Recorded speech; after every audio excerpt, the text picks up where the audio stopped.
Assalamualaikum. Dalam video ini kita akan membahas tentang panen ikan. Sebelum lanjut ke materinya, tolong subscribe channel ini dan jangan lupa nyalakan tombol loncengnya agar saya lebih semangat untuk membuat konten pembelajaran yang lain. Mari kita langsung ke materinya.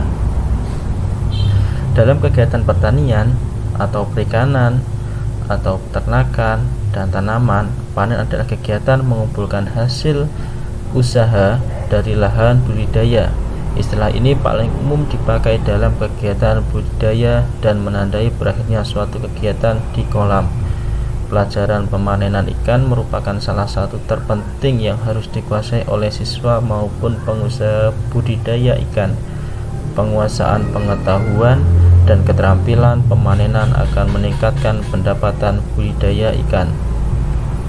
Sebelumnya telah disampaikan bahwa pemanenan merupakan kegiatan mengumpulkan hasil usaha dari lahan budidaya dan menandai berakhirnya suatu kegiatan atau subkegiatan budidaya ikan. Penentuan waktu panen sangat penting dilakukan khususnya berhubungan dengan ukuran ikan, harga ikan, iklim atau cuaca. Kita tahu budidaya ikan itu juga butuh modal buat beli pakan, benih, obat, dan operasional lainnya. Namanya juga usaha, pasti akan menghindari kerugian. Untuk itu, panenlah ikan saat harga masih tinggi, minimal normal. Walaupun ada posisi kita harus tetap menjualnya karena alasan tertentu, seperti sudah tidak kuat membeli pakan, menghindari oversize, dan lain-lain. Untuk menentukan panen dari permintaan pasar adalah jualah ikan yang sesuai untuk pembeli. Jangan sampai ketika ikan belum masuk ukuran terus dipanen. Misalkan lele di pasaran mintanya 1 kilo isi 10 ekor, lalu lele masih kecil-kecil 1 kilo isi 20 dipanen. Otomatis pembeli tidak akan mau, sehingga ikan tak terjual dan rugi. Iklim dan cuaca juga mempengaruhi teknis pemanenan. Karena iklim dan cuaca ini erat hubungannya dengan suhu, panen pun harus tepat pada suhu optimal 24 sampai 29 derajat Celcius. Jangan sampai panen ketika suhu lagi tinggi, karena semakin tinggi suhu maka semakin rendah jumlah oksigen terlarut. Sebaliknya, jika suhu rendah maka jumlah oksigen terlarutnya tinggi. Ketika panen pada DO rendah akan mudah stres dan akan menurunkan kualitas ikan tersebut. Ada dua jenis usaha perikanan, yaitu pembenihan dan pembesaran. Untuk itu waktu yang tepat untuk panennya juga berbeda. Untuk pembenihan ikan, pemanenan benih ikan umumnya memiliki dua tujuan, yaitu menjual dan memelihara benih hasil panen. Untuk pemanenan telur ikan harus tahu karakteristik induknya dulu. Misalkan ikan gurame, maka waktu yang tepat pemanenan adalah setelah 2 hari ikan itu bertelur. Sedangkan pemanenan larva ikan baik dilakukan pada saat sore ketika suhu kembali optimal. Sedangkan untuk pembesaran ikan, pemanenan ikan konsumsi dilihat dari jarak yang akan ditempuh dalam pengiriman.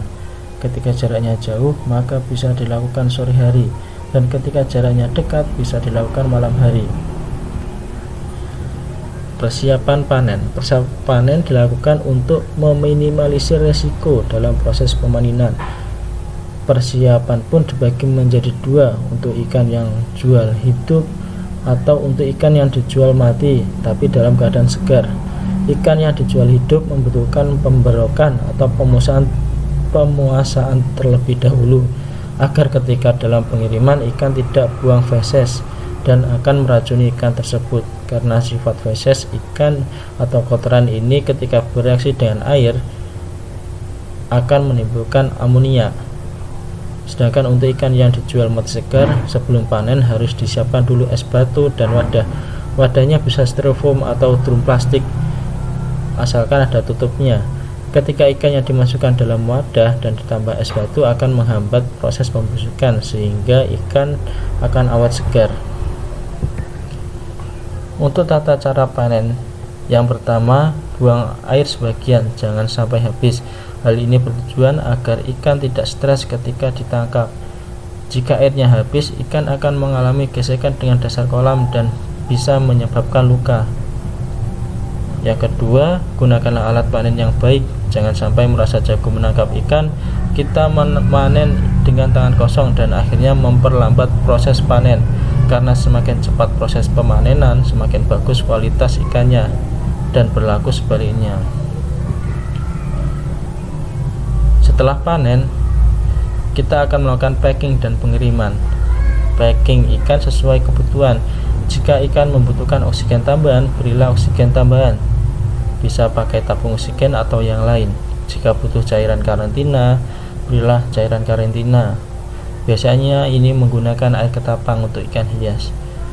Intinya, kita harus tahu dulu ikan apa dan kebutuhannya sebelum melakukan packing. Yang kedua, pengirimannya adalah dengan cara kirimlah ikan secara cepat. Semakin cepat sampai lokasi, maka kemungkinan mati atau busuk dalam perjalanan akan semakin rendah. Terima kasih sudah menonton video kami.